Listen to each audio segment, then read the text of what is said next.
British Maritime Agency says a cargo vessel struck by an unknown projectile in Strait of Hormuz off the coast of Oman near Al Qasab. Investigations are now underway with no details yet on damage or casualties, if any.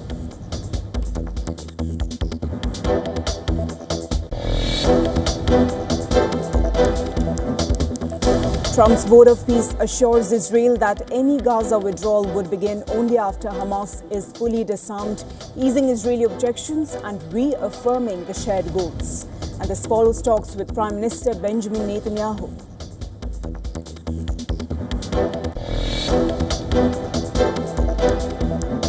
Spain reaffirms its sovereignty over Ceuta after a mass migrant surge from Morocco, saying the territory remains an unquestionable part of Spain amid long-standing sovereignty disputes with Rabat.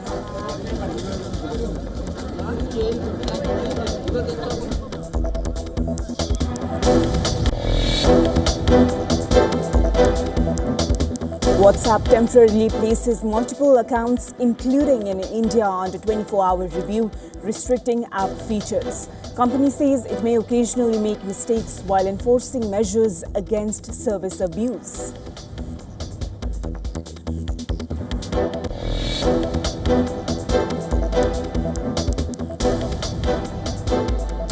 Outgoing Colombian President Gustavo Petro alleges election fraud, warns of possible civil war as far-right president-elect prepares to take office despite the disputed claims.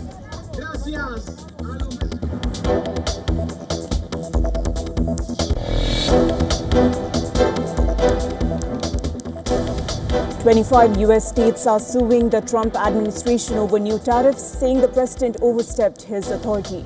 They're asking a court to block the measures and order refunds, while the White House says the tariffs are legal under Section 301.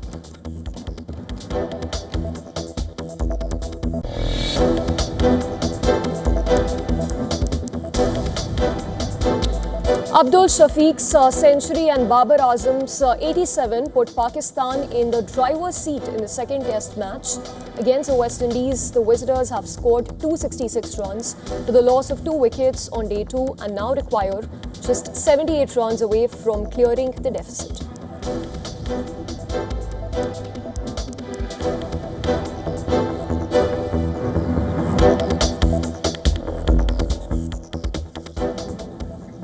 Well, U.S. President Donald Trump has said that Washington and Tehran are currently engaged in talks, pushing back on Iranian denials.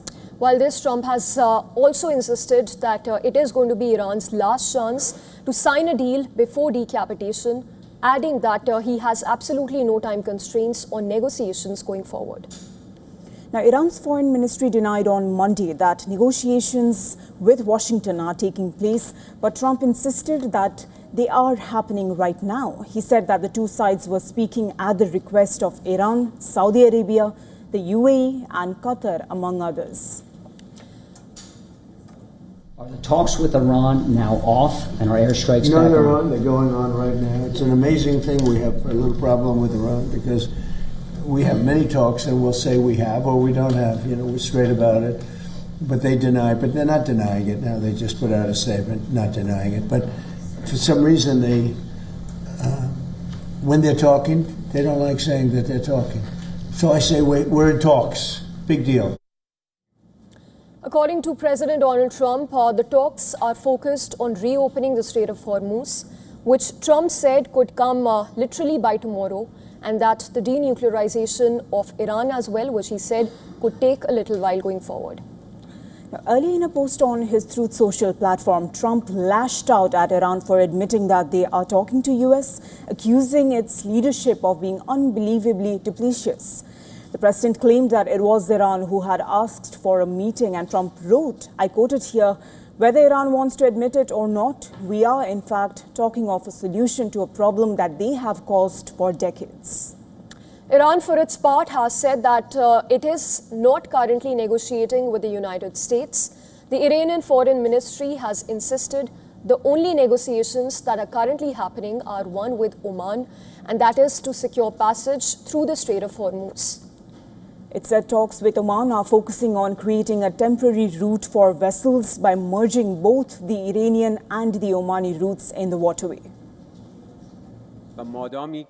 There will be no substantial change in the situation in the Strait of Hormuz as long as the United States continues its malicious actions, its naval blockade, its military aggression against Iran and Iran's interests, and all the crimes it has committed during this period.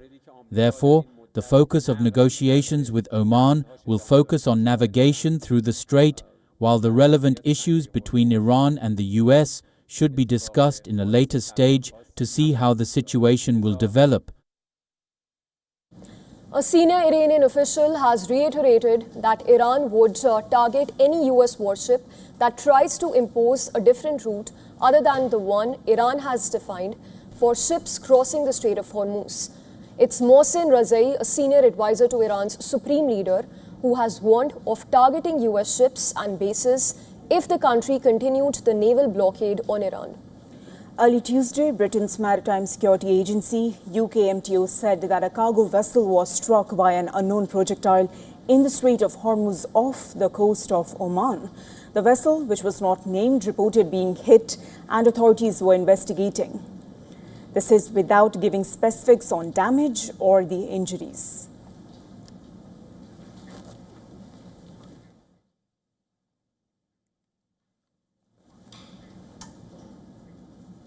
Now, President Donald Trump's Board of Peace has assured Israel that its withdrawal in Gaza would only begin after Hamas' complete disarmament.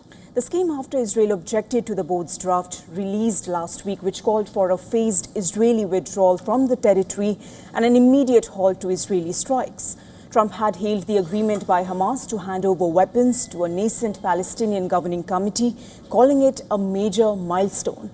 The remarks highlighted the growing rift between Trump and Netanyahu, despite the Israeli Prime Minister frequently touting his close ties with the US President, whom he met in Washington as well just last week. The spokesperson of the Israeli Prime Minister's office said that Israel had conveyed concerns on the proposed framework to the US, while alleging that the version made public did not reflect Israel's positions. Far-right Finance Minister Bezalel Smotrich had said that the text was completely different to the one presented to Netanyahu's security cabinet, and along with a colleague had demanded that the cabinet immediately hold a new vote on the Gaza plan. Nikolay Mledinov, who is the High Representative for Gaza, and that is under the Board of Peace, met with Netanyahu on Monday for what he acknowledged was difficult work. But the board said that it had reached a common understanding of the shared objectives with Israel. Meanwhile, violence continues to escalate in Gaza. On Monday, Gaza's Civil Defense Agency said that an Israeli strike on a vehicle west of Gaza City killed 2 Palestinians and injured several others. The Israeli military said the strike targeted 2 militants as well. A day earlier, at least 19 Palestinians, including women and children, were killed in a series of Israeli strikes across the Gaza Strip.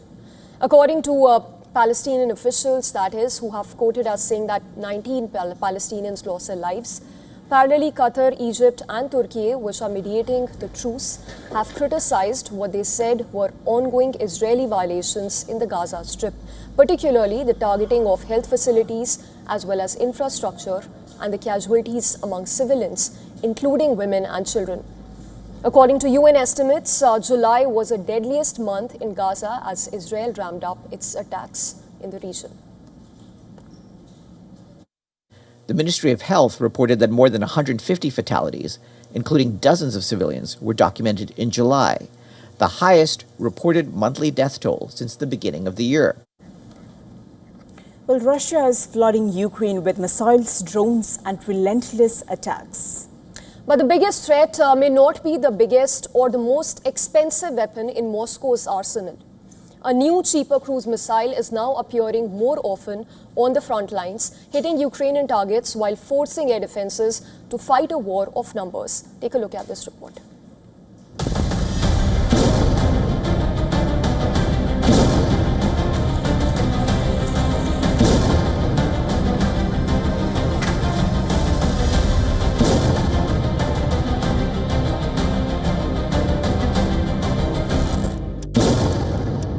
war in Ukraine is becoming a numbers game. More missiles, more drones, more targets, and more pressure on air defenses. Russia has just fired more missiles at Ukraine in a single month than ever before. An AFP analysis says Moscow launched 376 missiles in July. That is more than double the number recorded in June. But one number stands out: 126 ballistic missiles. For comparison, Russia fired somewhere between 200 and 300 ballistic missiles during the whole of 2024. Now, Moscow has launched 126 in just 1 month. The escalation has been brutal. On July 2nd, a Russian attack on Kyiv killed 30 people in one of the deadliest strikes on the Ukrainian capital. And behind this massive bombardment, a new weapon is becoming increasingly important: the Banderol. This is a relatively cheap cruise missile that Russia is reportedly using alongside larger missile and drone attacks. Its maximum speed is 620 to 650 kilometers per hour, while its cruising speed is 520 to 560 kilometers per hour and range of 500 kilometers.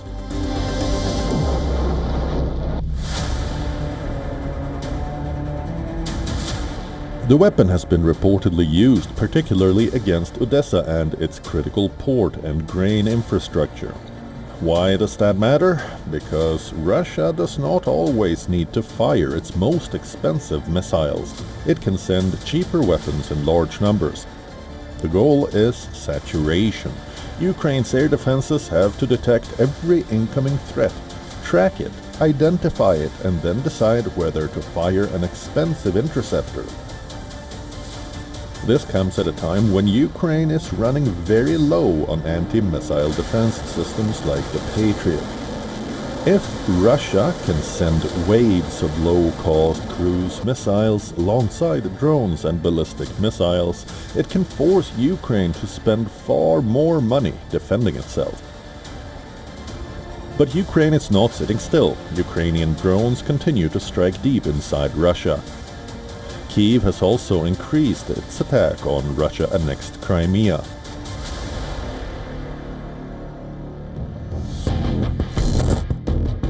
Moscow says several people, including children, were killed in the attack. Ukrainian strike again targeted a warehouse belonging to the Russian e-commerce giant Wildberries. Since mid-July, Ukraine has struck around 20 sites belonging to Wildberries, which is also known as Amazon of Russia. So the war is escalating in both directions. Russia is increasing the volume of its missile campaign. Ukraine is expanding its drone strikes, and the battlefield is becoming a war of industrial endurance. Who can build more? Who can launch more, and who can force the other side to spend more defending itself? The Banderol may be cheaper than Russia's biggest missiles, but that could be exactly what makes it dangerous, because in this war, the weapon that costs less may ultimately cost Ukraine much more. Bureau Report, WION, World is One.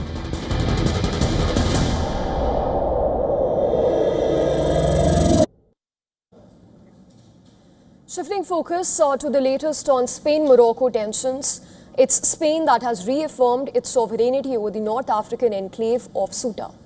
The response comes after hundreds of Moroccan migrants they attempted to cross the border. During a television address, Spain's Foreign Minister José Manuel Álvarez said that Ceuta and Melilla are an integral part of Spain's territory and it is unquestionable for the whole world.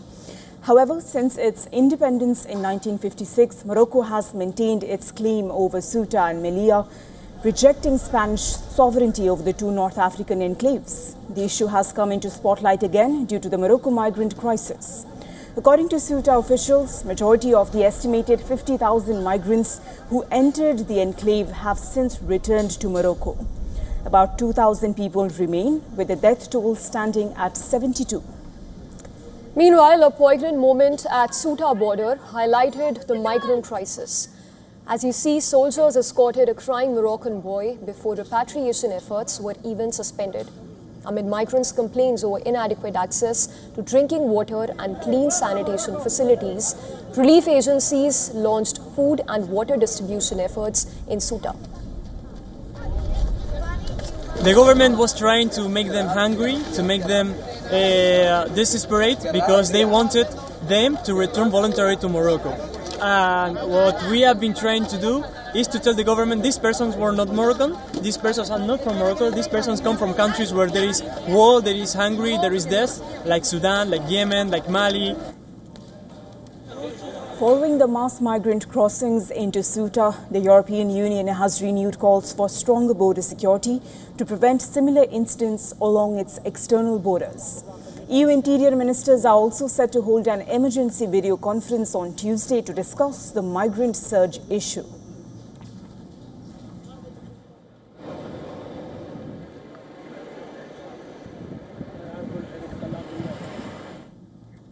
On to France now. French prosecutors have opened a preliminary investigation into alleged workplace bullying in the Prime Minister's office. Well, adding to that, Kripa, this move comes after a government employee reportedly attempted suicide, and that was in a department linked to the Prime Minister's office. The case has drawn attention to wider concerns that are being raised about working conditions within parts of the French government. According to reports, 2 government employees working in different departments died by suicide over the past year. 2 others attempted to take their own lives, while several complaints alleging workplace bullying had been filed. The latest inquiry follows a complaint submitted to the Paris prosecutor in June by a staff representative. The complaint alleged that institutional bullying in certain government departments contributed to one employee's suicide attempt. Prosecutors have now launched a preliminary investigation to examine those claims. The government has also ordered 3 internal inquiries. One will essentially focus on specific allegations, while the others will examine broader issues that are related to staff well-being across departments operating under the Prime Minister's services. In a joint statement, 2 senior officials overseeing the Prime Minister's services expressed support for the employees and families affected by the suicides and suicide attempts. They said protecting employees' mental health remains a constant priority and even announced a specialist audit into workplace well-being.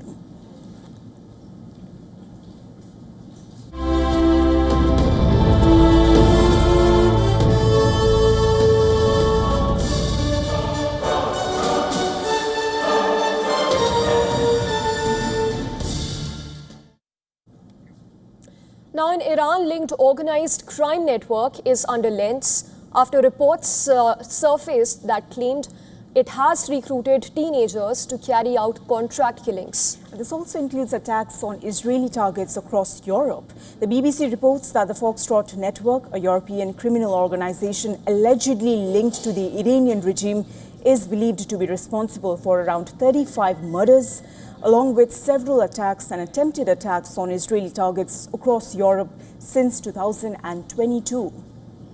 Well, according to the BBC, the group routinely recruits vulnerable teenagers, deliberately targeting younger recruits because they are allegedly more willing to take risks and less likely to consider the consequences of getting caught.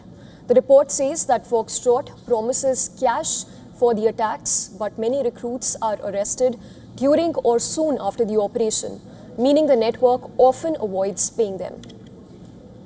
The case has now drawn new attention after a British court convicted a 19-year-old Norwegian national of conspiracy to commit murder. The teenager was arrested in a hotel in UK's Huddersfield in March last year with 2 firearms and ammunition. Prosecutors told jurors that Foxtrot recruited him after someone using the alias Agent 47 arranged the hiring of an assassin with $28,500 set aside for the operation. The BBC reports that a Foxtrot leader, Rawa Majid, also known as the Kurdish Fox, is based in Tehran and is allegedly directed by the Iranian regime itself to target its enemies, including dissidents, journalists, and Israeli targets. The network emerged in Sweden in the late 2010s before expanding into Norway and other parts of Europe. Recruiters allegedly used encrypted messaging apps and social media to lure teenagers, sometimes as young as 13 years old, into carrying out shootings, murders, grenade attacks and bombings. As reports senior figures commission and finance attacks, while younger recruiters advertise jobs online, identify vulnerable teenagers. Many recruits reportedly do not know who ultimately ordered the crime. Well, it was last year the United Kingdom sanctioned Foxtrot and Majid. The UK Foreign Secretary David Lammy said that the group had targeted Jewish as well as Israeli interests across the European region on behalf of the Iranian regime itself. The US also sanctioned the organization, accusing it of illegal drug trafficking and attacks on Israelis and Jews in Europe. Iran has denied the allegations, with its embassy in London categorically rejecting any connection between the Iranian government and the Foxtrot network.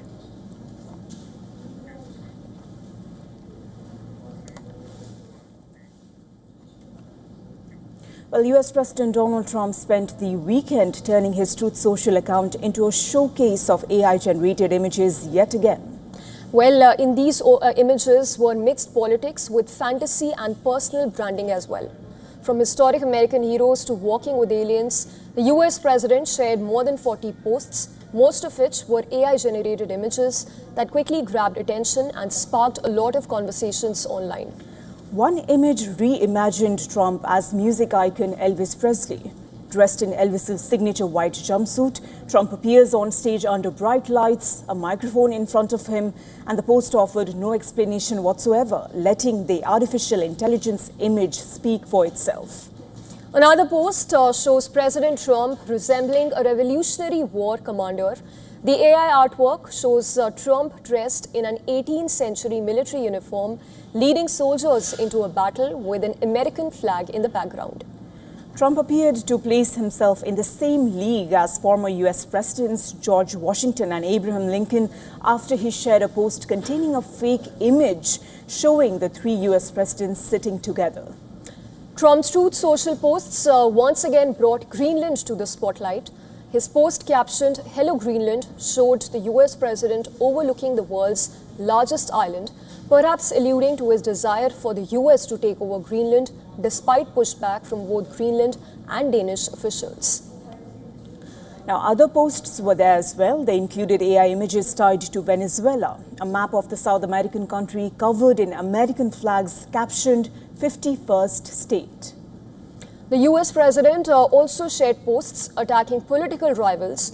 Together, the weekend's post perhaps reflected Trump's unique way of amplifying his online messaging, whether praised as creative or criticized as provocative. The posting spree showed how President Trump is using AI-generated imagery to dominate attention on social media platforms.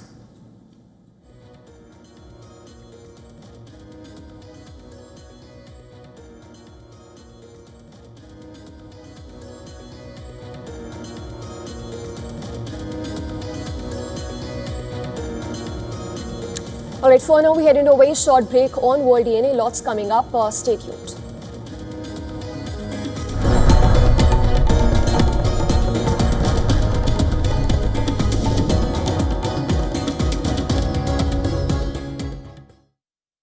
WION, India's global voice.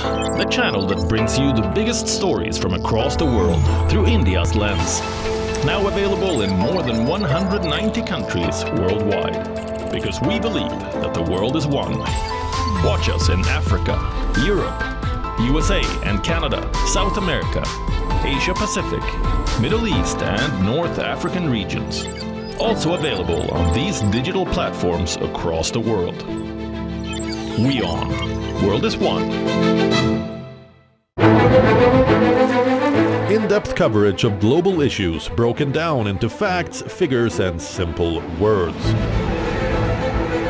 Backed with analysis from field experts who truly matter, because we believe in decoding the real picture for you.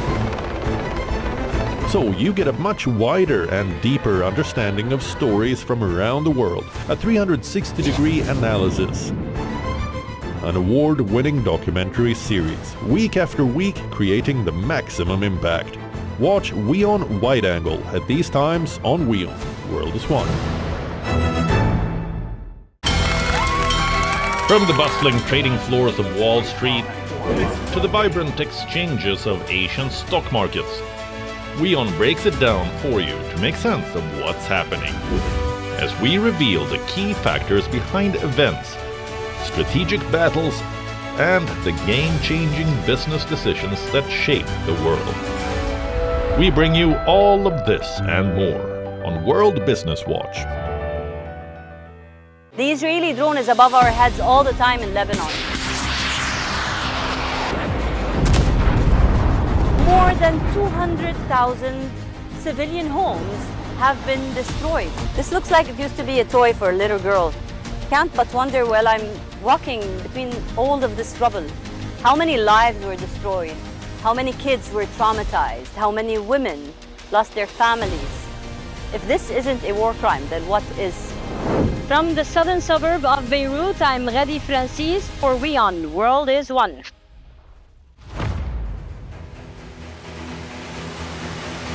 Get the latest updates. Breaking news.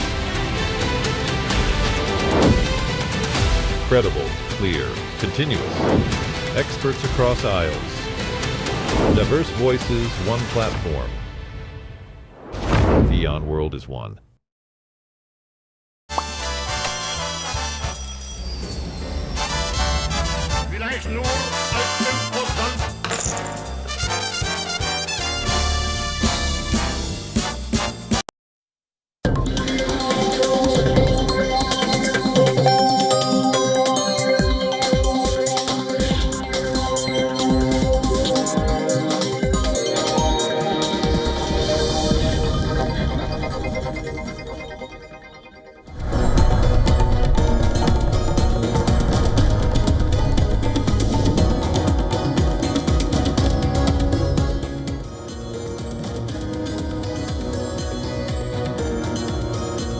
Welcome back. You're watching World DNA with Samiksha. I'm Kripa. Let's get started with the headlines.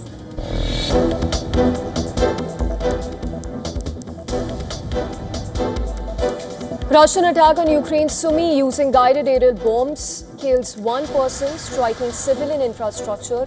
A day after Ukrainian strikes killed 11 people in Russia's Black Sea resort and annexed Crimea.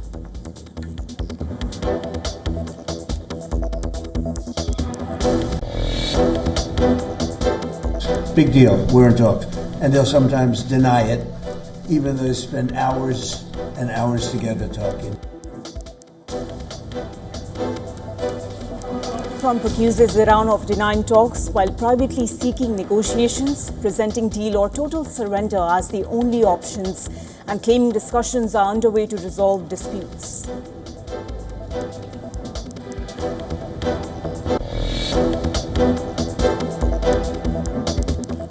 Qatar, Egypt and Turkey condemned renewed Israeli strikes in Gaza, saying attacks on civilians and health facilities violated international law after reports suggest that more than 20 people were killed in the region.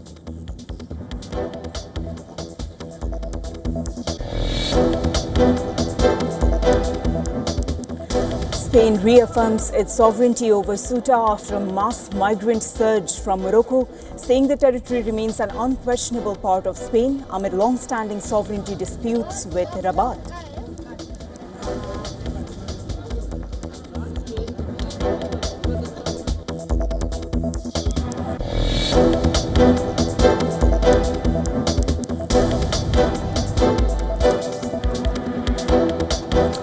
Outgoing Colombian President Gustavo Petro alleges election fraud and warns of possible civil war as far-right President-elect Abelardo de la Espriella prepares to take office despite the disputed claims.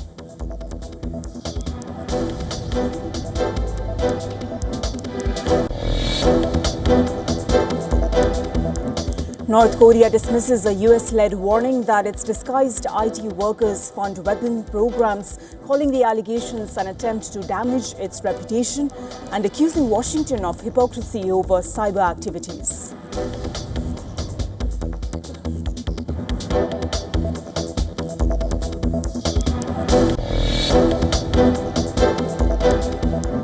WhatsApp temporarily places multiple accounts, including in India, under 24-hour review, restricting app features. Company says it may occasionally make mistakes while enforcing measures against service abuse.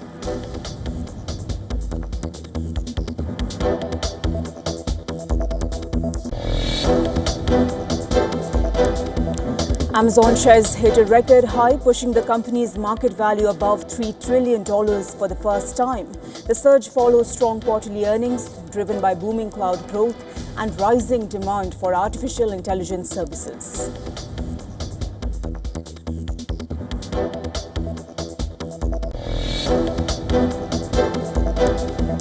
And from the world of sports, Abdullah Shafiq's century and Babar Azam's 87 put Pakistan in the driver's seat in the second test match against West Indies. The visitors have scored 266 runs with the loss of 2 wickets on day 2 and now require just 78 runs away from clearing the deficit.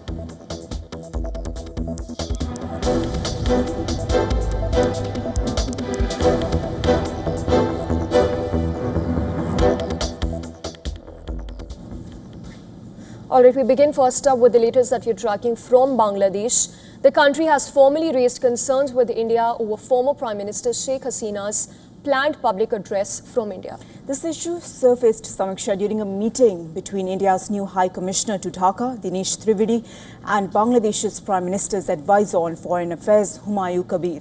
Ties between New Delhi and Dhaka have entered another sensitive phase now. Expressing concern, Bangladesh says that it expects cooperation from New Delhi to ensure Indian territory is not used for activities that could create instability inside Bangladesh. The matter was raised during a courtesy call by India's newly appointed High Commissioner to Dhaka, Dinesh Trivedi, on Bangladesh Prime Minister's advisor on Foreign Affairs, Humayun Kabir, at the Prime Minister's office in Tejgaon. According to Bangladesh's Foreign Ministry, Dhaka was concerned that Sheikh Hasina could use Indian territory to deliver political speeches or even carry out activities aimed at influencing Bangladesh's internal situation. Bangladesh also warned that such actions could affect the positive progress in bilateral relations. Sheikh Hasina, who fled Bangladesh after her government was ousted in August of 2024, is scheduled to address an event on 5th of August at the Foreign Correspondents Club in India virtually. Dhaka considers her fugitive and has previously urged India not to allow political activities by her from Indian soil. The Bangladesh statement also added that the Indian envoy assured he would duly consider the matter and make necessary inquiries as well. Despite the concern, both sides emphasized the importance of regular dialogue, constructive engagement, and people-centric cooperation. India has continued to host Sheikh Hasina since her departure, while repeatedly stating that it supports stability and the democratic process in Bangladesh.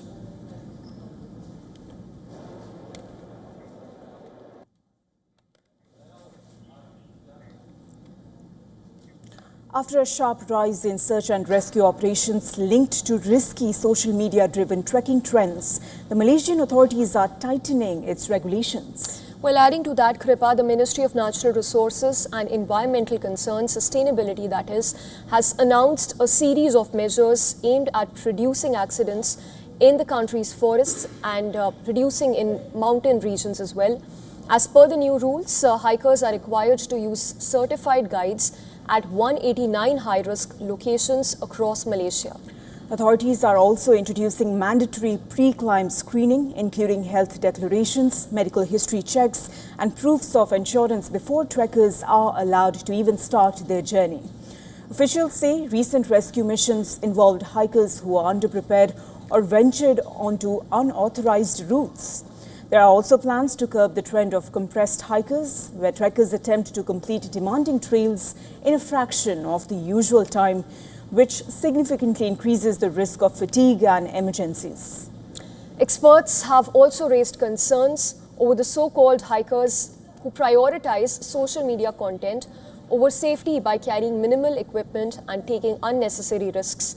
Malaysia hopes the new regulations would improve hiker safety, reduce rescue costs, and also encourage responsible outdoor tourism.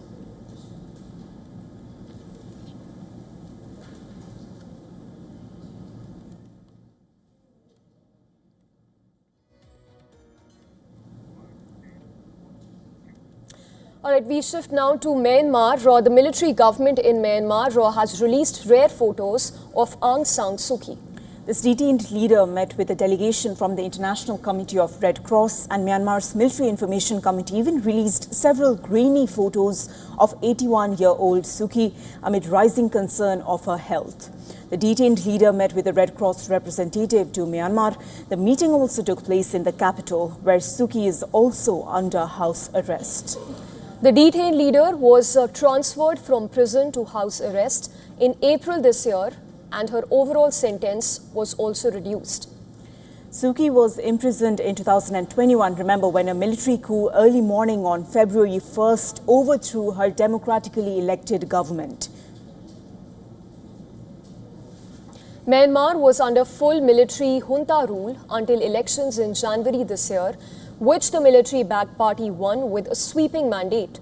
The results, however, triggered a wave of criticism and allegations of widespread repression along with non-transparent electoral process in the country.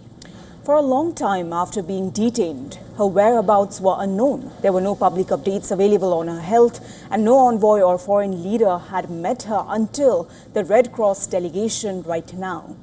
The international organization is yet to comment on the visit, as very few details in public on the reason for this meeting.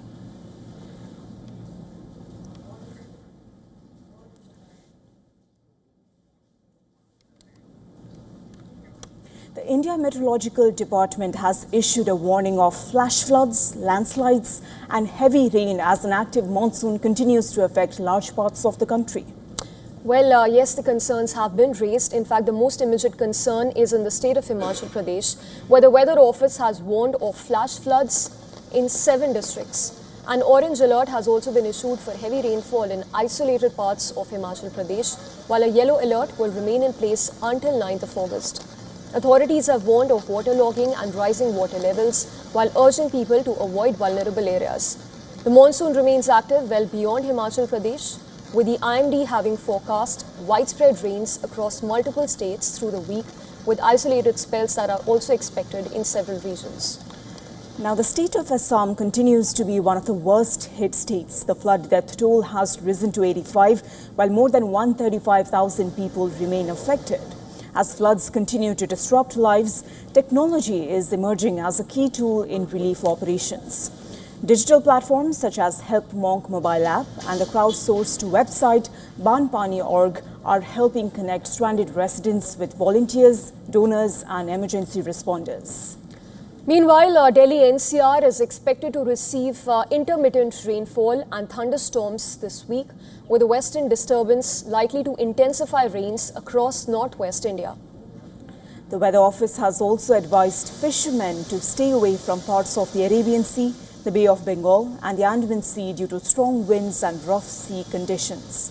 Despite moderate El Nino conditions in the Pacific, meteorologists say a strong monsoon circulation, frequent low-pressure systems over the Bay of Bengal and warmer Indian Ocean waters have kept rainfall active across the country.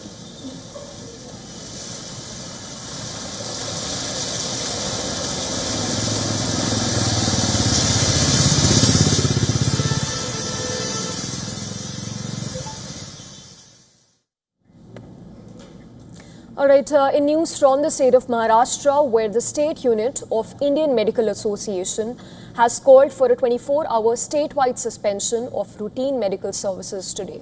Doctors are even protesting the state government's decision to grant Maharashtra Medical Council registration to eligible homeopathy practitioners. Under the state's policy, homeopaths who complete the 1-year certificate course in modern pharmacology or CCMP are permitted to integrate basic allopathic treatment into their practice, particularly to strengthen healthcare services in rural areas. The IMA is opposing the move, claiming it would compromise the standards, integrity and scientific foundation of modern medicine with potentially serious long-term consequences. The withdrawal of routine medical services began at 6 a.m. this morning and would continue until 6 a.m. on 5th of August.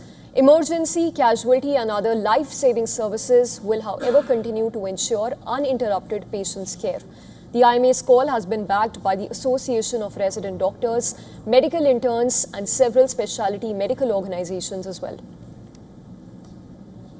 Central unit of the Maharashtra Association of Resident Doctors has submitted a final representation to Chief Minister Devendra Fadnavis, urging him to halt the proposed registration until the Bombay High Court delivers its final verdict.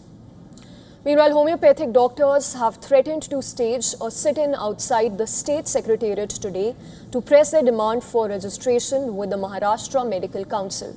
The protest has now widened, with doctors from other Ayush streams also extending their support to the protests.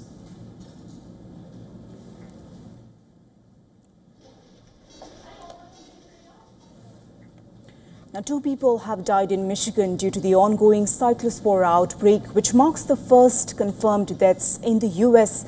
linked to this crisis. Well, Kripa, adding to that, health officials even say that both patients had underlying medical conditions that may have been worsened by the illness and dehydration. Authorities have not yet released any additional details about the victims. Cyclosporiasis is an intestinal illness caused by a parasite. It spreads through contaminated food or water. Symptoms usually begin about 1 week after exposure and can continue for weeks if untreated. The illness may come and go if medical care is not sought on time, and person-to-person spread is not common. Common symptoms include watery diarrhea, stomach cramps, nausea, and even loss of appetite. People may also experience fatigue, weight loss, bloating, and a mild fever. Symptoms can vary from person to person. Now, in 2019, the U.S. reported its highest number of this illness with about 4,700 infections. The current outbreak has grown significantly and broken all records. More than 18,000 confirmed or suspected cases have been reported across the U.S. Health officials have identified lettuce from Mexico served at Taco Bell locations in 9 states as the source of the widespread outbreak. The illness is diagnosed through specialized stool tests. Because the parasite can be difficult to detect, multiple samples may be needed. Treatment usually involves prescribed antibiotics. Doctors even recommend completing the full course of medication and drinking a lot of water to prevent dehydration. To reduce the risk, fruits and vegetables must be washed thoroughly before eating. Drink safe, treated or boiled water and maintain good food hygiene and hand washing habits. Staying hydrated is also important, especially if symptoms develop.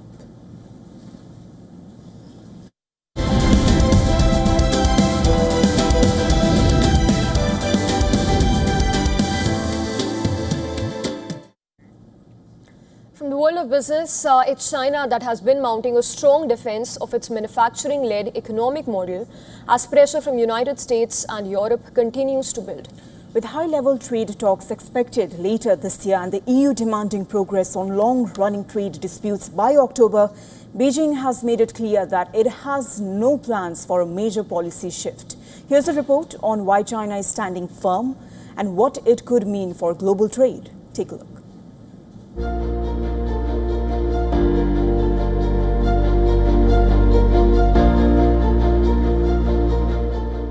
China is stepping up its defense of an economic strategy that prioritizes manufacturing and advanced industries over consumer spending. This comes as trade tensions with the United States and Europe intensify.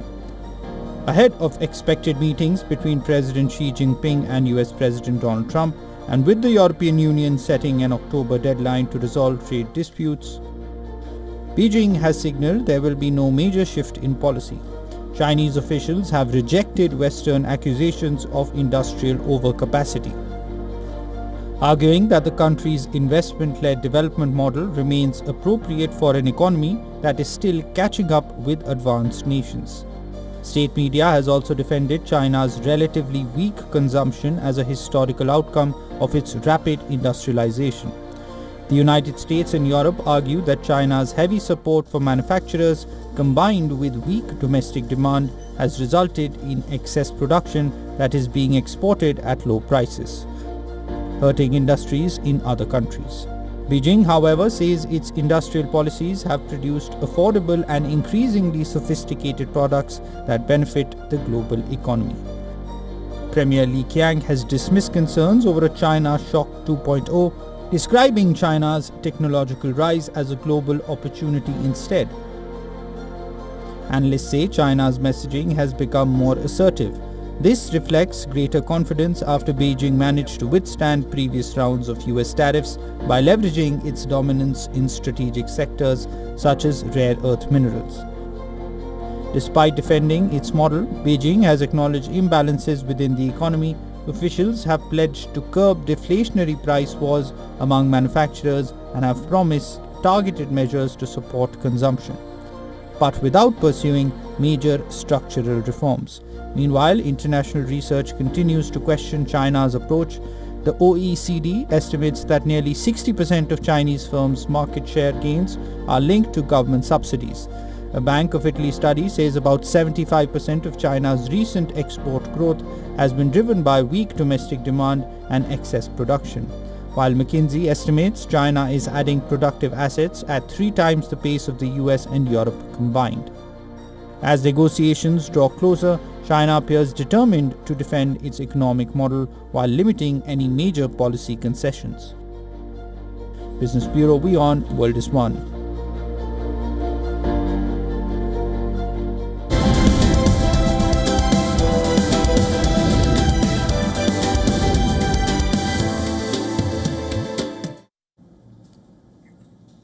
Well, Australia is moving ahead with new rules that could force big tech companies to pay millions of dollars. Well, if they fail to reach commercial agreements with local news organizations, the government has now increased a proposed levy that is designed to encourage digital platforms to pay for news content they benefit from. The new measure is called the News Bargaining Incentive and is aimed at technology platforms with significant social media or search services in Australia. It will apply to companies with more than $175.7 million in local revenue, including Meta, Google, TikTok and LinkedIn. The Australian government has increased the proposed levy from 2.25% to 2.5% now. Under the revised plan, the levy will be calculated only on a company's advertising revenue than its entire business revenue itself. The government said the higher rate would ensure the overall value of payments to news publishers. It remains largely unchanged. All money therefore raised through the levy will be directed to support Australia's news media industry and local journalism. The levy is designed to encourage technology companies to strike commercial deals with news organizations instead of paying the charge. Australia first introduced landmark laws requiring digital platforms to pay news publishers, setting a global precedent for how big tech compensates media companies.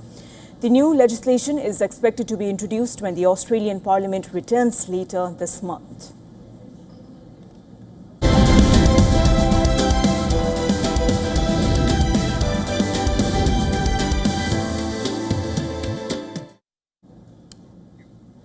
Aqib Nabi has been called up to the Indian cricket team for the very first time. The pacer from Jammu and Kashmir has replaced Jasprit Bumrah in the 2-match test squad for the Sri Lanka series. He has been in excellent form in domestic cricket over the last couple of seasons, and many believe he could and should have been called up to the Indian team earlier.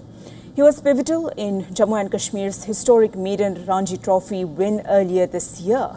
The 29-year-old seamer from Baramulla is only the 3rd cricketer from Jammu and Kashmir region to make it to the national side, and if he does make his debut, he will become the first Test cricketer ever from Jammu and Kashmir. Nabi claimed 104 wickets across the last 2 trophy seasons, including 60 wickets in the 2025-26 campaign.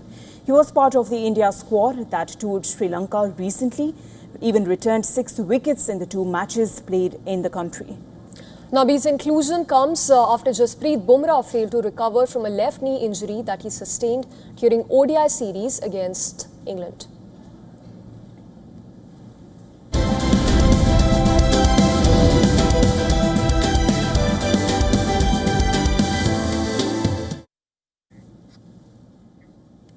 After wrapping up her Eternal Sunshine tour on September 1, pop icon Ariana Grande will take an extended break from the spotlight. Well, after years of spotlight, she's decided to step away from the public eye after her raps in London. A representative for the US pop star has reportedly told People's Magazine that her public-facing work as well as appearances have led to endless, ongoing public scrutiny. While the singer has not essentially confirmed the actual reason behind the decision, representatives have cited the toll of endless and relentless public scrutiny regarding her physical appearance and health as a primary reason for stepping back. She had previously opened up about how past public perceived healthy periods in her life actually coincided with the times that she struggled mentally. As part of the planned step back from visibility, the singer has also pulled out of her heavily anticipated West End debut, a revival of Stephen Sondheim's Sunday in the Park with George, and it was due to open at London's Barbican Centre in summer 2027. Now, a statement on the Arts Centre's website confirmed her decision of stepping back from the production. She is 33 and is the recipient of 3 Grammy Awards, including Best Pop Vocal Album. In fact, in recent years, she has faced intense scrutiny over her body and health, as well as with the release of her Petal music video, which arrived alongside her album of the same name. That speculation intensified in the much talked about video. Grande even portrays a hopeful performer who is dismissed in auditions as nothing special, desperate and not good enough. However, she eventually turns a chainsaw on the male judging panel. The saying sensation has 3 shows left on the Chicago leg of her tour, followed by 10-night run at London's O2 Arena.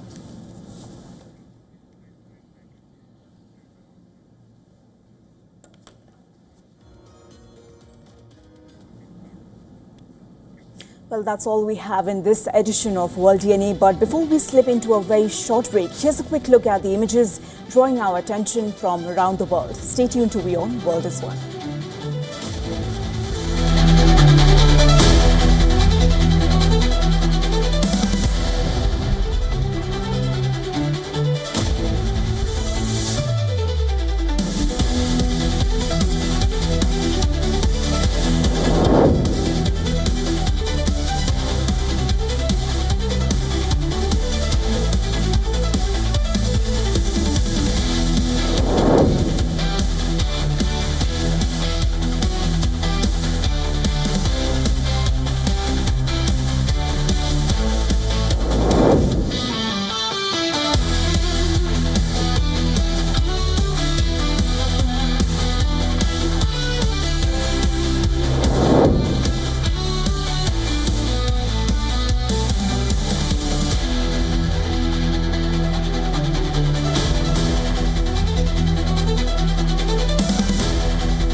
The Israeli drone is above our heads all the time in Lebanon.